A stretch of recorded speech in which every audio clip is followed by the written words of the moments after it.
I am a little raspy this morning. I ask your forgiveness if I go into a coughing fit or something as we go through the lesson here this morning. But let's go ahead and get started here. As we do each week, let's start off with our core values. And the one that we like to start out with is Jesus had the core value of valuing people. And at Cochrane Community Church, we have 8 core values. Those core values are Bible, prayer,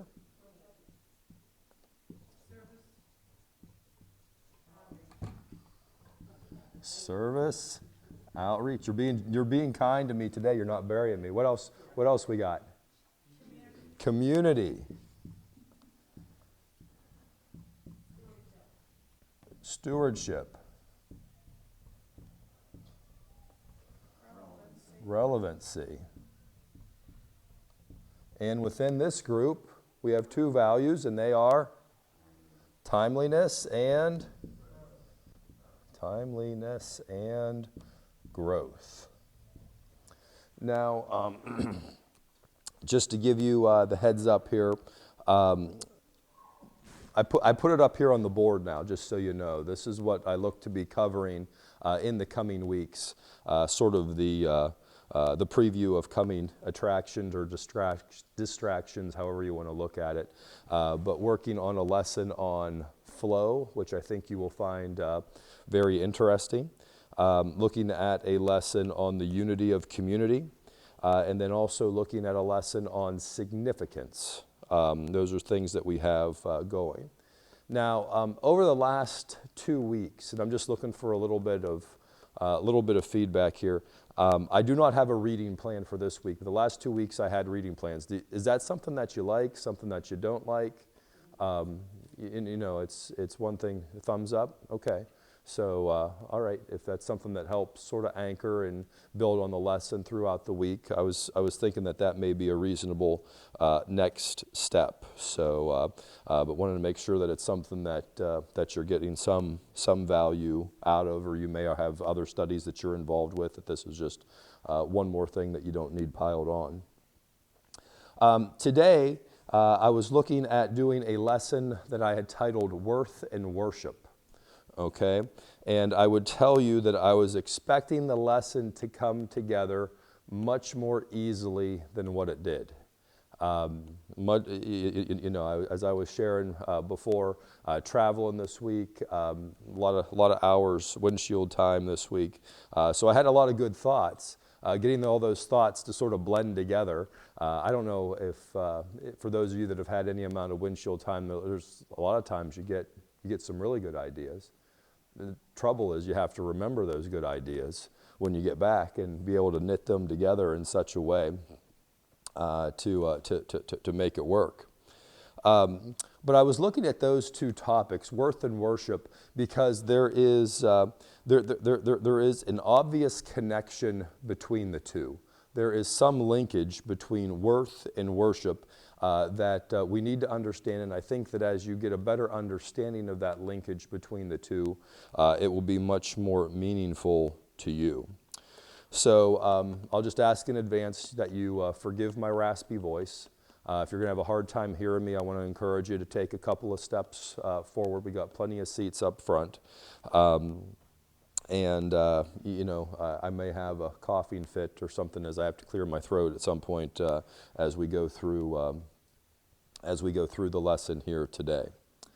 So where I want to start today is on the subject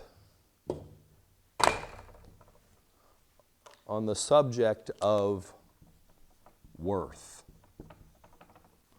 Or maybe another way of looking at it is what makes someone or something worth E. What makes someone or something worthy? And I think there's 3 concepts that are very closely related to each other that I wanted to give you to consider here as we get started this morning. One of those items is self-worth. Another of those items is self-esteem. And the third that I want to give you to consider is self-image. Now, if you are anything like me, if you had those, here we go. If you're anything like me, if you had these, you would probably sort of have them interchangeable. They mean pretty much the same thing to you. They mean pretty much the same thing to me. But I do want to differentiate with them with you here a little bit this morning. Now, in full disclosure, I did not do some exhaustive psychological examination of these topics. I reserve the right to improve this lesson at any time in the future. I want to give you something here. This is the starting point. This is where I'm at today. This is what I'm learning today. So I'm going to put it. I'm going to redraw this in such a way. I'm going to put self-worth right here. Now, self-worth, it's an internal sense of being good enough or worthy of love and belonging to others. Okay, self-worth is an internal sense. It's sort of what we have inside of us. Now, contrasting that I will have is self-esteem. Self-esteem relies on external factors such as successes and achievements to define worth and can often be inconsistent, right? We don't always have, like, when I can't bring up the word inconsistent and your mind doesn't go to meatloaf, right? I thought that would land a little better, right? Okay. You know, there's external success that comes with this. So self-worth is internal. Self-esteem is based on external things. Okay, and the third thing I want to give you is self-image. And I'm going to put self-image up here because at least where I am today, I think these two combine to make self-image. Okay, now again, I reserve the right to improve this at any point. If some of you know better than this, I welcome any type of feedback on this. But as I look at it today, this is how I am going to connect these three things. Now, here there's a harsh truth about our self-image. And the harsh truth is this, is that you will never outperform your self-image. You will never outperform your self-image. I think I'll erase the other side here. So last week, I shared with you the picture of Stickman, right?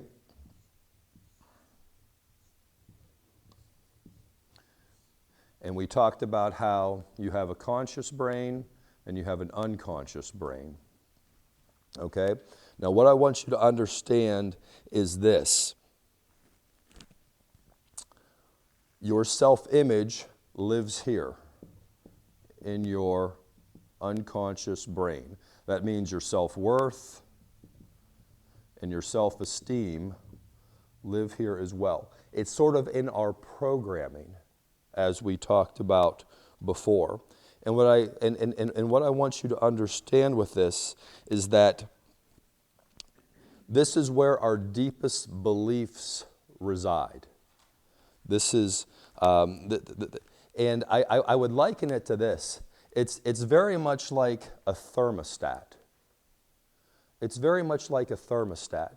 So in your home, if you have a thermostat, what do? You set it to 72, right, or 70, or if you're like me, you set it to 64.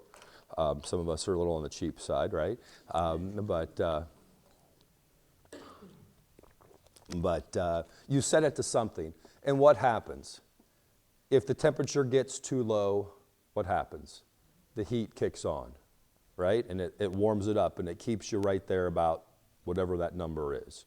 What if it gets higher than that? The air conditioning kicks on, right? And it'll lower it down. So when we look at this, we need to understand that this self-image is sort of our thermostat. It's how we set ourselves, and you'll either ratchet up or you'll ratchet down to sort of stay there. You know, you see this. I know a guy who works in finance. All right, and he has an annual salary that he aims for, and his salary is based on the number of investors, or I don't understand exactly how it works, but I'll tell you this: he has the number that he aims for, and a couple of years ago he hit that number in August.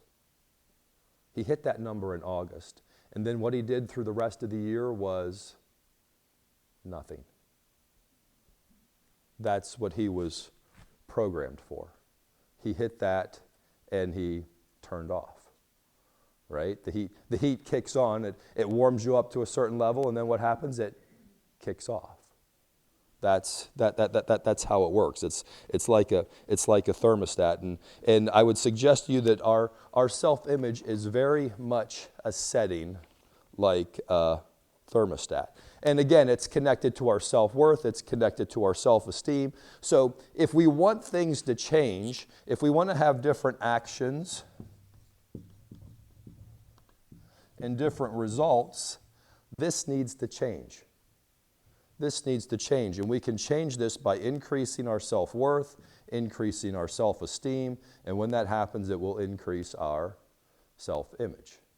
It will change the setting of your internal thermostat. Does that make sense, or have I made that overly confusing? Okay, I've put you all to sleep. Anybody? I get a thumbs up. I get 2, 3 thumbs up. Thank you. Thank you. I got something. All right. Now, in this next part, this might be a little bit uncomfortable because I'm going to tell you an awful truth about yourselves. And I'm included in this. I and you are all selfish. We're all selfish, right? Now, there might be somebody in here who is saying to themselves, "I'm not selfish." You can say that we're selfish, but I'm doing pretty good on that. But I would ask you this: have you ever been part of a family or a group picture? And I think we can all say yes. We've been in some type of picture where there's other people. And whenever you have the chance to look at that picture, what is the first thing you look for? Yourself. The first thing you look for in that picture is yourself. And you know how you judge that picture, whether or not it's good or bad? How you look in it, right? There could be a family picture. You may look marvelous. There could be a screaming kid in it. And you'd be like, "Oh, that's not that bad." Right? It's okay, right? Now, you have another family picture, the baby is smiling, and you're blinking or whatever. It's like, "Oh, that's the worst picture I've ever taken in my life," right? You know, we're all pretty selfish when it comes down when it comes down to it. And in this world, I would suggest to you that we are continuously encouraged to compare ourselves to others. You know, in that family picture, you're looking at yourself relative to everybody else in that picture, and that's how you're judging it. And I don't know about you, but I've fallen into this trap more times than I can count. Right, and I'm a pharmacist. I've done some counting in my day. Right, you know, I've fallen into this trap so many times that you fall into this comparison trap. And we often like to compare ourselves to others on things where we have an advantage, right? You know, you look at somebody and say, "Well, I'm faster, or I'm stronger, or I'm taller, or I'm smarter, or I'm prettier, or whatever, right?" And it's as though somewhere we have been given a program that exists in our mind that would sound like a proverb that would go something like this, and it would be,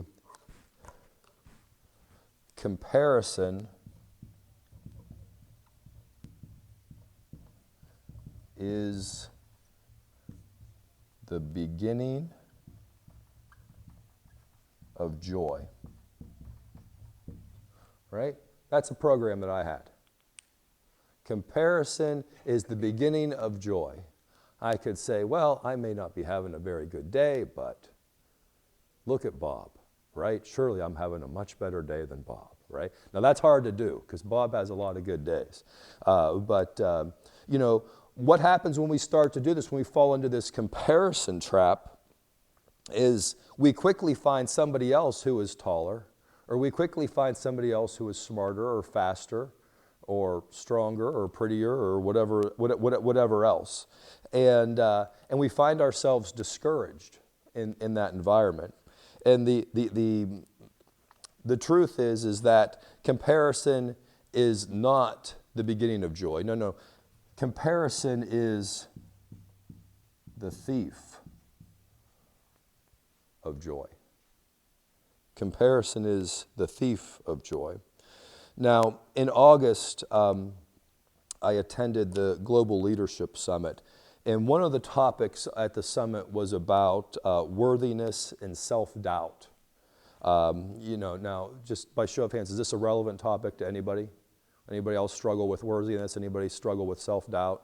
I got a couple hands there. Yeah, okay, all right. Some of you are nodding. So, for those of you that have this down pat, please talk to me afterwards. I need to pick your brain. I need to pick your brain. I need to learn. But there were several takeaways from that lesson that I want to share with you today. I guess I'll start on this side of the board.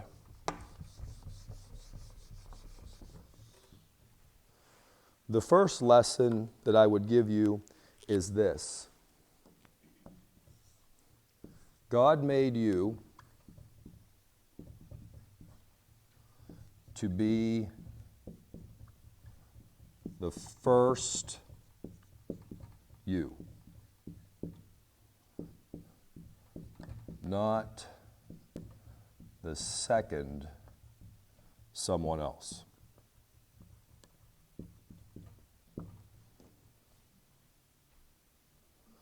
God made you to be the first you, not to be the second someone else.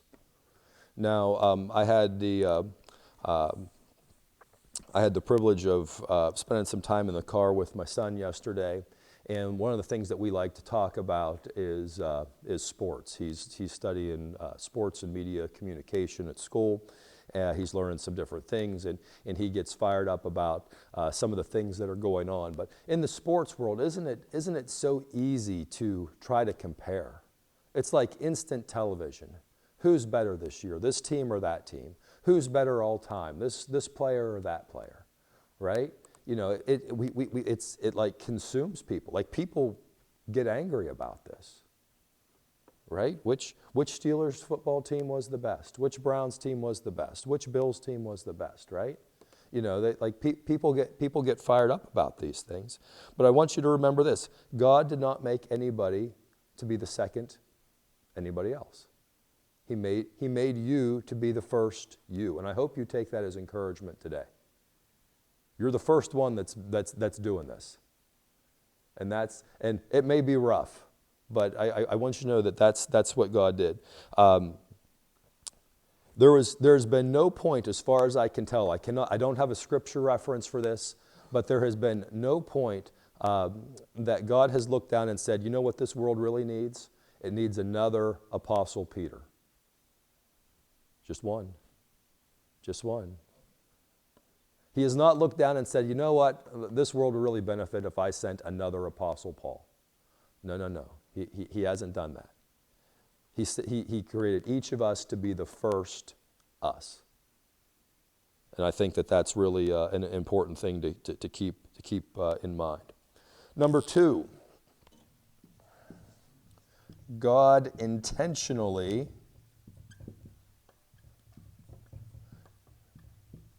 made you. He intentionally made you. That there's one day in heaven, God looks down and he says, you know what the world really needs? The world needs you. Now, that may baffle, I am baffled by that on many days. I'm like, God, you really looked down and you said that the world needs me. Like, were you having a bad day? Was it like, was the cook having, was there something, like, what was going on? But understand this, God knew exactly what he was doing. He said, the world needs you. And he made you exactly the way he wanted, and he sent you down here. Now, understand this. He put you here with a mission to change and to grow and to improve. How you start is not how you're supposed to finish. And you don't have to go very far in Scripture to find this out. In the beginning, God creates the heavens and the earth, and he puts the man in the garden. Adam is put in the garden, and what is he told to do? He is told to take care of it and improve it. And I'm going to tell you, none of us can improve anything around us if we don't first improve ourselves. That is God's call for all of us. That's the call of the gospel. It's that you can change. It is the invitation to change. It's the requirement to change for the better. It's the requirement to change for the better. I think of Adam in the garden, and God gives him this direction. Hey, take care of this and, make it better. And at first, you can sort of say, well, it was the garden. It was probably perfect. I don't think it was perfect because I don't think there was a bench. I think one of the things that Adam had to do was build a bench. And you know what? Adam probably said, how do I build a bench? He had to improve to be able to build a bench, right? Number 3, self-doubt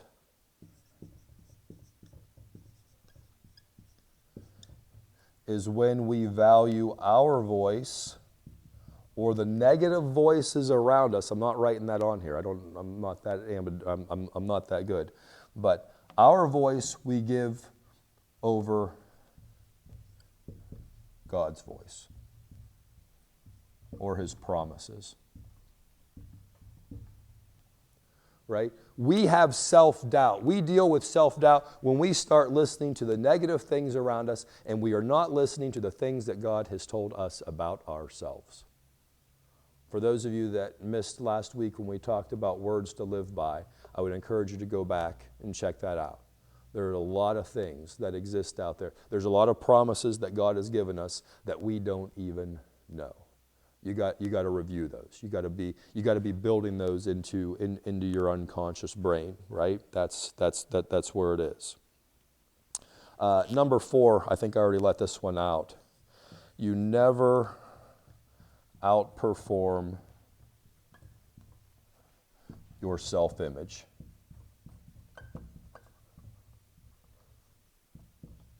You never outperform it. So one of the things we have to work on is improving our self-image. When we improve our self-image, we will be more impactful. The follow-up that they gave for that is that you will not rise to the level of what you believe is possible. You will fall to the level of what you think you are worthy of. You will not rise to the level of what you think is possible. You will fall to the level of what you think you are worthy of. And you hear people talk this way all the time. I guess that's just what always happens to me. That's just the way things always go for me. Right? There's some of that is absolutely built into what your self-image, the expectation that you have of yourself is. Number 5, and this is where we're going to start to get into the actual scripture part of the lesson. But you will face trials and you will face rejections as you go through life. And I'm going to tell you this, if God has the power to create, God also has this power. He has the power to conceal. God has the power to create. He has the power to conceal. And what he can do is he can conceal your value from other people. God can, I don't know how you spell conceal. Hopefully somebody can fix that. I know a lot of folks now who are out looking for work. And they will they'll find an opportunity, and they'll go through the interview process, and they'll say, hey, how did it go? And oh, I think it's great, And then they'll find out a few days later, they didn't want me. Oh, they didn't want me. They were rejected. Understand this, that God can conceal your value from certain people because He has better plans for you. He has better plans for you. And I was thinking of what are some examples of this. And one of the first things that came to mind was Moses. And maybe this isn't a good example, but Moses was concealed away, and then what happened? He was raised. He was raised in Pharaoh's palace, right? He was able to conceal Moses for a time. I want to draw your attention to 1 Samuel 16 and 17, I think are two excellent chapters for us to look at here today. Now let me give you a little bit of background on 1 Samuel 16 and 17. Prior to this, the Israelites are going through a change, right? Up to a certain point, the Israelites were operating with God as their king, and they were looking at all the other nations around them, and they said, all these other nations have earthly kings. We want an earthly king. And, and so God tells Samuel, if that's what they want, let's give them what they want. And we have the first king of Israel is this guy by the name of King Saul. And God gave Saul some instructions, and Saul didn't follow them.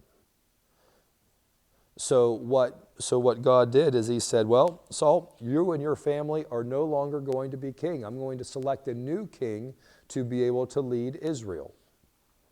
And this story starts in 1 Samuel chapter 16. Let's read the first few verses here, starting at verse 1. The Lord said to Samuel, how long will you mourn for Saul, since I have rejected him as king over Israel? Fill your horn with oil and be on your way. I am sending you to Jesse of Bethlehem. I have chosen one of his sons to be king. But Samuel said, how can I go? If Saul hears about it, he will kill me. The Lord said, take a heifer with you and say, I have come to sacrifice to the Lord. Invite Jesse to the sacrifice, and I will show you what to do. You are to anoint for me the one I indicate. Samuel did what the Lord said. When he arrived at Bethlehem, the elders of the town trembled when they met him. They asked, do you come in peace? Samuel replied, yes, in peace. I have come to sacrifice to the Lord. Consecrate yourselves and come to the sacrifice with me. Then he consecrated Jesse and his sons and invited them to the sacrifice. When they arrived, Samuel saw Eliab and thought, surely the Lord's anointed stands here before the Lord. Verse 7, but the Lord said to Samuel, do not consider his appearance or his height, for I have rejected him. The Lord does not look at the things people look at. People look at the outward appearance, but the Lord looks at the heart. Then Jesse called Abinadab and had him pass in front of Samuel. But Samuel said, the Lord has not chosen this one either. Jesse then had Shammah pass by, but Samuel said, nor has the Lord chosen this one. Jesse had 7 of his sons pass before Samuel, but Samuel said to him, the Lord has not chosen these. So he asked Jesse, are these all your sons? There is still the youngest, Jesse answered. He is tending the sheep. Samuel said, send for him. We will not sit down until he arrives. So he sent for him and had him brought in. He was glowing with health and had a fine appearance and handsome features. Then the Lord said, rise and anoint him. This is the one.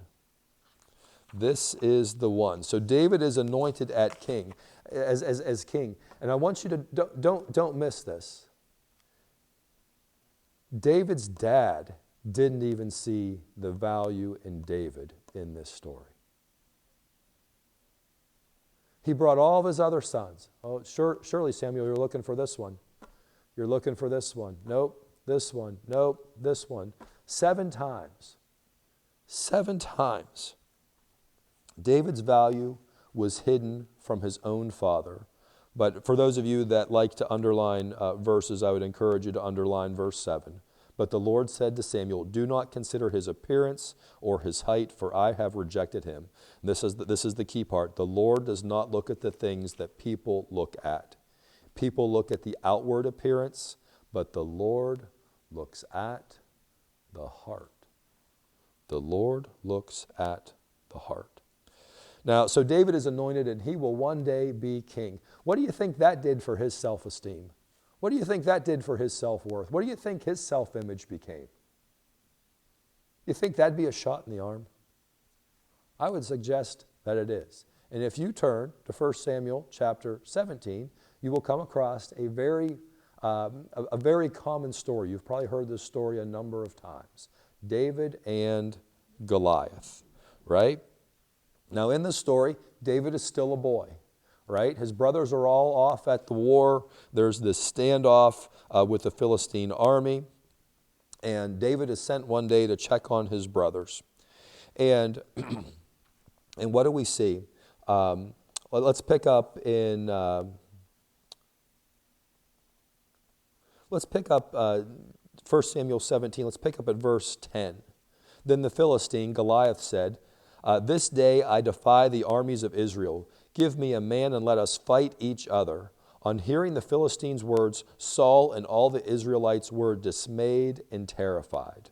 Verse 12. Now David was the son of an Ephrathite named Jesse, who was from Bethlehem in Judah. Jesse had 8 sons, and in Saul's time he was very old. Jesse's 3 oldest sons had followed Saul to war.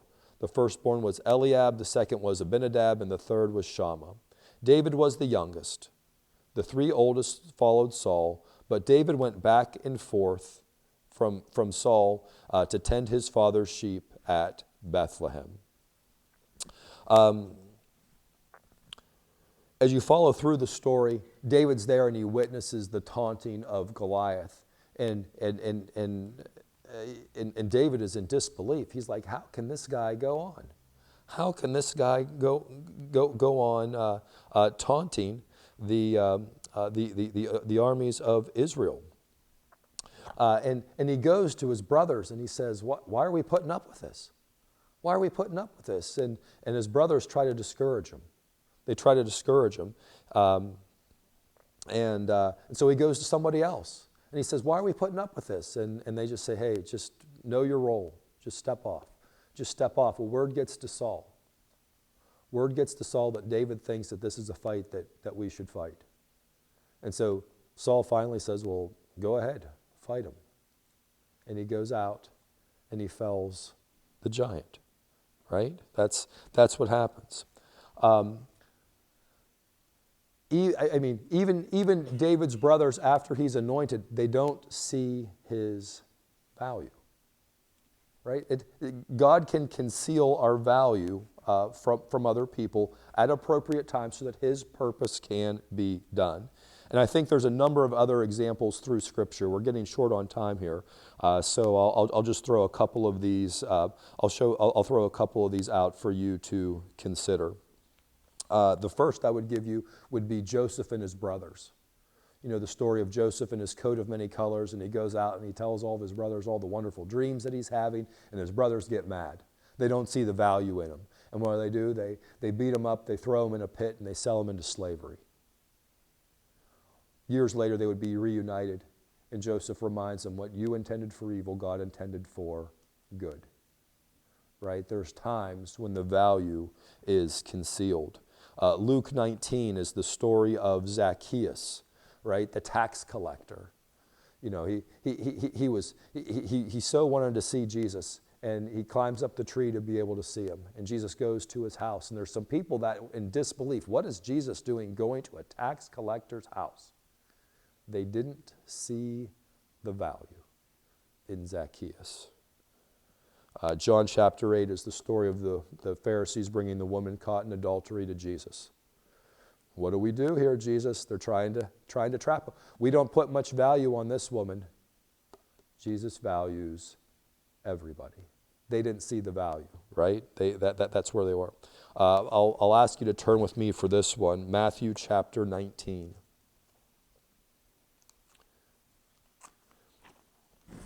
Matthew 19, verses 13, 14, and 15. Then people brought little children to Jesus for him to place his hands on them and pray for him. Check out this next sentence. But the disciples rebuked them. Jesus said, "Let the little children come to me, and do not hinder them, for the kingdom of heaven belongs to such as these." When he had placed his hands on them, he went off from there.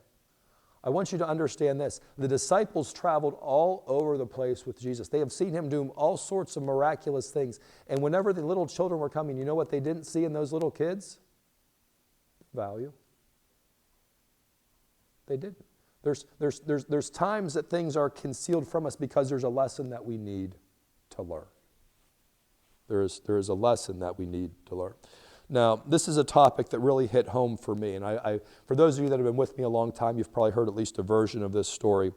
But Trace and I attended a conference in Cincinnati many, many years ago.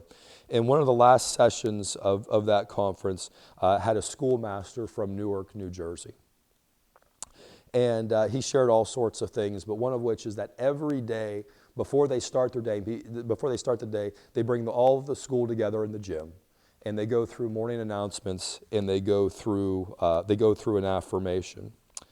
And we were in a church for this conference, and I would guess, and Trace just stepped out. I'm going to guess there were about 2,000 people. There were several hundred people, much bigger than what we have here, right? There were several hundred people in there, and the schoolmaster was invited to take us through this affirmation that he does with his students each morning.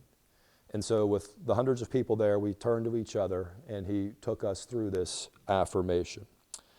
The second line of the affirmation is, "You're worth it." You're worth it. And I probably only made it about 4 lines through that affirmation. Trace and I were doing this with each other. I probably only made it about 4 lines through that affirmation before I got choked up. And we left shortly thereafter, and as we're coming home, I'm driving out of Cincinnati, and I said to Trace, I said, I think somebody should do something like that with the counselors at Camp for Kids. And as many things I do, I say things like that, and then it's gone. It's just gone. It was in here, it comes out, it's whatever. Forget about it. It's like off. Fast forward a few months later, Trace says to me, "Hey, you need to be out at camp at 7:30 Monday morning." I said, "For what?" She said, "Oh, you need to do a devotion with the counselors in the morning. You need to take them through that affirmation. You said you wanted to take them through that affirmation." I don't know that those were my words. I don't know. I don't know that they were. But I went out there and I did it. And it's been my gig there ever since. I don't contribute a whole lot to Camp for Kids. The few things that I do there, I'd like to think I do somewhat competently. There's a lot of things I do out there that I'm completely incompetent at doing, right? But going out there and trying to encourage these kids in the morning is one of the things that I try to do.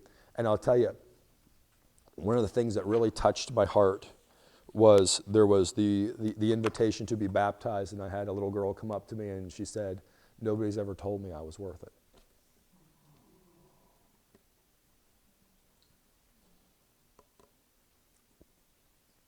I have walked out of that building of Camp for Kids in the morning to see fathers dropping their kids off, yelling at these kids, telling them they're worthless. I can hear this through the windshield of the car. Now, I hope that does not describe your family, your household, but that is not the world that we live in. These are things that should not just break, but should crush our hearts. Jesus values people.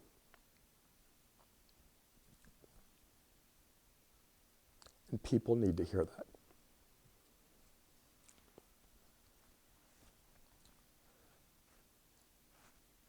God made you. He wants the best for you. He wants the absolute best for you. He sent his son for you. But we live in this fallen world where there's many challenges and there's many pitfalls. And oftentimes what we'll do is we'll find ourselves comparing where we are to somebody else who is much further ahead in life than what we are, and we get discouraged. And it impacts how we see ourselves. It impacts how we feel about ourselves. And sometimes this can be based on just how we were raised, right? I witnessed a kid being programmed that they're worthless. I witnessed that. I've probably even said some nasty things like that to my brother. I probably have. There are many values that are instilled in us from a young age. And then they become things that we say to ourselves. And we say it over and over and over again. Now, I want you to understand this. When God looks at you, when he looks at you, I want you to know that he looks at you and he sees the number 10. He looks at you and he sees a 10. Something became very apparent to me as I was preparing this lesson, and it's that this feeling of worth has a way of presenting itself in people. And I think it presents itself in this way. It presents itself as confidence. I think that's what David showed when he showed up when Goliath was taunting. David showed up with confidence. Trace and I took Jess to gym club many years ago, probably 10 years ago, the first time that we took him. And we got there and we go through this whole thing and we end up leaving him, and we felt like heels. We're like, why are we leaving our baby here? Like, we didn't really even know who was in charge. My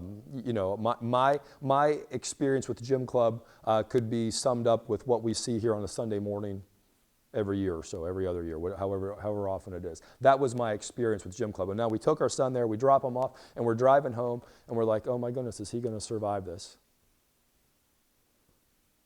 And when we came back the next Saturday, we met our son, and he stood about 3 inches taller. He stood about 3 inches taller. He had so much confidence because he had been. It wasn't that he had physically grown. No. He had spiritually grown that week. He had been filled with the promises of God nonstop for a full week. And he had improved his own understanding of his self-worth. He was confident. He was excited, right? David presented with confidence. He presented with confidence. Now, people struggle because they somehow doubt that somehow, some way, there's something that they have done that somehow God can't reach them. There's people that say, yeah, you know what? You can invite them to church and they'll say, you know what? I would like to come, but I got to clean myself up a little bit before I'd be able to walk through the door. You've heard the story where, if I stepped foot in church, there'd be a lightning bolt. Maybe you've even said that, right? And what does this come from? I'm going to suggest to you it becomes from a feeling of a lack of worth. That's the best I can come up with.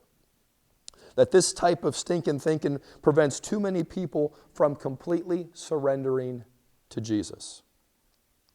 You can tell everyone you meet that Jesus loves them, but somehow self-doubt or a poor self-image is there, and that prevents them from accepting the gift of salvation through Jesus Christ.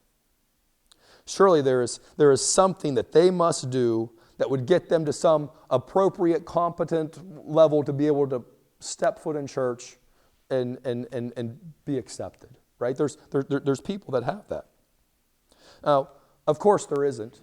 The only things that they need is they need to surrender and they need to accept, right? Those are the two things. So what do we do with all this that I've shared with you this morning? I think there's two things that we do. Number one, I think we need to continue working on our programming. I think we need to continue to marinate on those promises of God. We need to use those to be building our self-image. We need to be using those to improve our self-esteem, to improve our self-worth.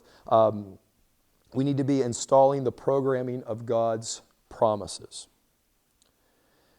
And the second thing I think we need to do is I think we need to build the self-image of those around us, right?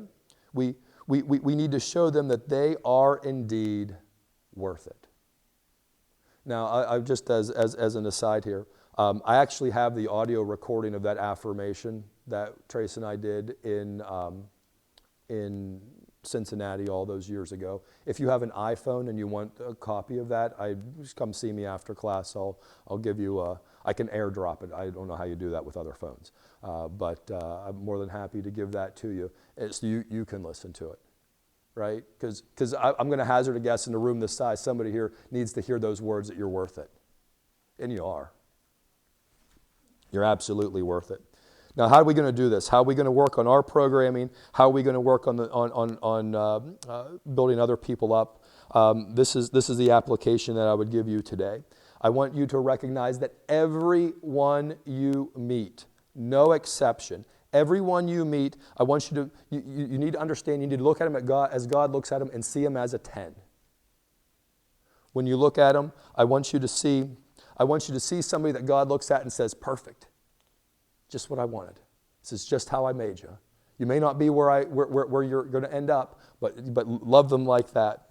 And I want you to imagine a 10 over their head. Imagine a 10, because I'm going to tell you, if you imagine a 10 over somebody's head, you'll treat them different. You will treat them different. Now, it's going to start with you.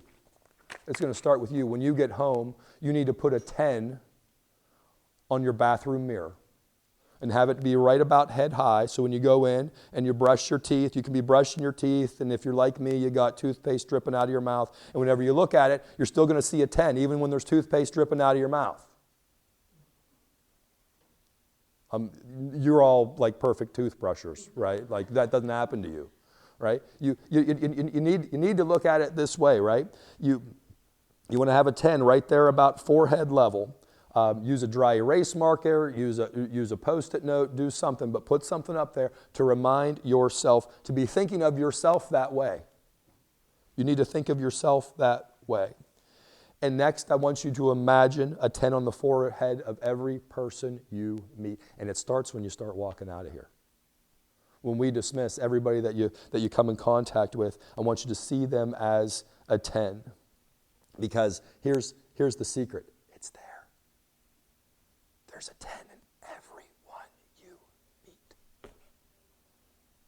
Now, sometimes it's not easy to find, right? Sometimes it's a little more difficult, but it is there. People tend to rise to the level of expectations. That's what I've learned. So if I said, smile and say hello to 10 people, if that's my expectation, is that you smile and say hello to 10 people, when you leave here, you're more likely to smile and say hello to 10 people. Now, if you already do 10 people, do 12, whatever. Stretch yourself a little bit, right? Do something a little bit more when you walk out of here. Now, this is where I'm going to end for this week. I got a little too worked up with this, and we're not going to get into worship, but that's what we're going to look at next week. We're going to build on this, and this is sort of getting off.